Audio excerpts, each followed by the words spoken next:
So this brief introduction about ابرادین, and now we're going to, maybe you, Damanjit, am I pronouncing your name correctly? Yes, you're right. You can also call me DJ. Like since college, everyone's been calling me DJ. Okay, perfect. It's DJ Money Hacks. Yeah. Okay. So maybe you can briefly also introduce yourself for our audience. Absolutely. So thank you all for joining, and thank you Ebrod team for having me here.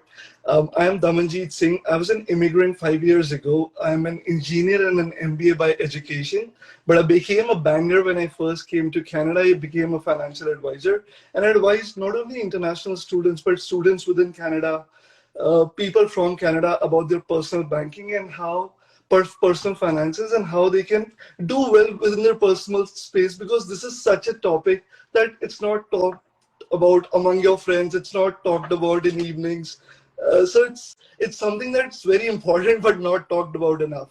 Yeah. So this was something I was fortunate enough to join the banking industry in Canada, and it gave me great insights about how Canada works as a banking system, and that knowledge prepared me towards good financial success in Canada. So because of that base, I was able to keep on increasing my knowledge, got together with a lot of good people, and like yourself today, and that's how finances grow. So thank you all for joining. I'm very happy to be here. Hopefully we can answer all your questions, and hopefully we can make this an informative session. Yeah, we're gonna use your valuable experience, and I'm sure that like people also will gonna learn a lot from you. Okay, so currently, where are you located, Damandi? So I'm located in Toronto. I've moved here when I got here 5 years ago, but I won't lie, I like the West a little. So if all East people don't come at me, so I'm located here in Toronto. Okay, cool. So we're in the same city. Okay, now I start some of the questions that might be interested for our audience. One of the first question is if you can share with us what are some key financial tips or advice that you would give to the individuals who are considering studying, immigrating to Canada? So first and foremost is I see a lot of misinformation especially among international students that are considering or coming to Canada. For example, I recently saw in news, students who are already in Canada were protesting about high cost of living, high inflation. Well, that is the reality. And if you think like $800, $900, even $600, $700 is high for one bedroom rent, you're gravely mistaken, right? The cost of living is so high, you're paying upwards of $2,000, and that's generally the reality. So the first advice I would give is get your information correct. Mm-hmm. Second advice I would highly recommend is, and not many people tell you about, is when you land in Canada, if you've taken any loans or your parents have taken any loans back home, you need to secure that part first. And that is through taking insurance. You can take very small term insurance for like 20 years. It would cost you nothing. And it would secure that financial burden that your parents have taken. So these two things are very important just to start off with. Yeah, and people might not really be aware of them. And that's good that they consider those also. Now that was pretty important. And are there any specific financial challenges or considerations that they should be in a specific aware of, rather than you already mentioned too? But yeah, absolutely. So for example, whether you're any stage of life, especially students like 18 or 21, if you're coming just before school or after college, you have to write down some of your goals that you need to have. Like if paying off your student loans is one of your goals, if getting a car is one of your goals, all these goals, especially when you're moving abroad, you have to write it down. Second, you have to take accountability, not just of your personal life, but also of your financial health. Like we talk so much about going to gym, eating healthy, but we never talk about taking care of your financial health, right? So especially for young people, getting into the mindset of finance is very important. When I talk about South Asian community, this is such a topic that is so frowned upon or taboo. Nobody talks about this at dining table. But if you know about compound interest, investing early is what gives you so much leverage in making money that people should talk about compound interest not only if the children are understanding it and passing exams, but how it actually works in real life. So young people especially should live.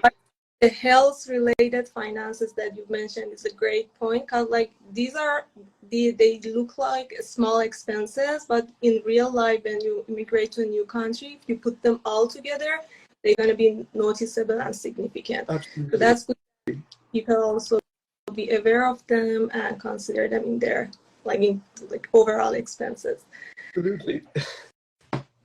So I know that you are also a blogger, and I wanted to know what led you to this transition as a Canadian banker, then why you decide to become also a blogger and sharing your insights with the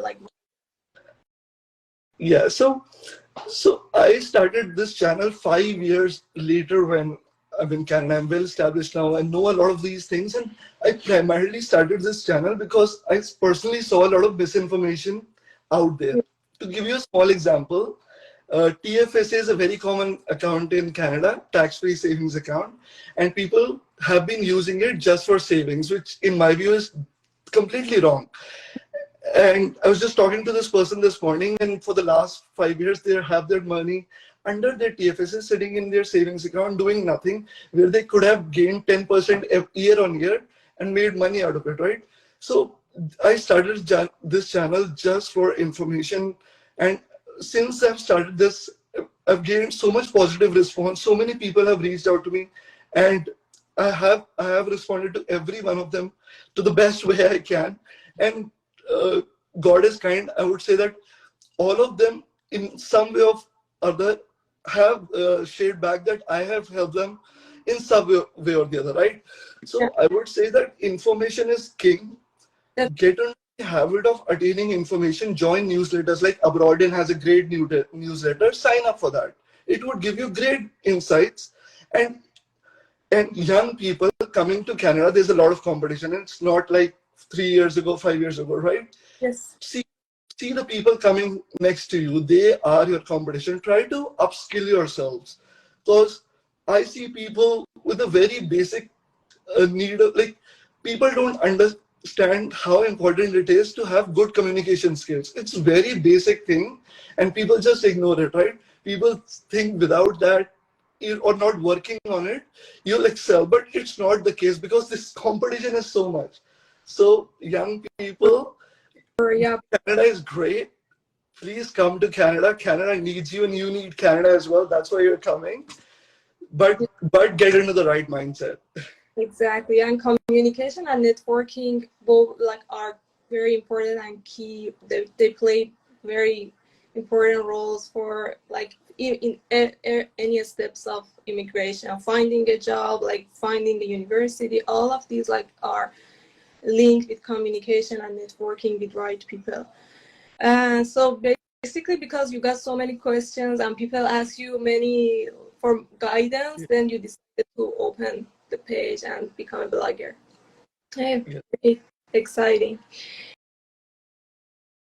I don't ever slow up, no I don't take shit. I got no love for the fakeness. If you wanna play tough and wanna hate this, I'll always show up. I don't ever slow up, no I don't take shit. I got no love for the fakeness. If you wanna play tough and wanna hate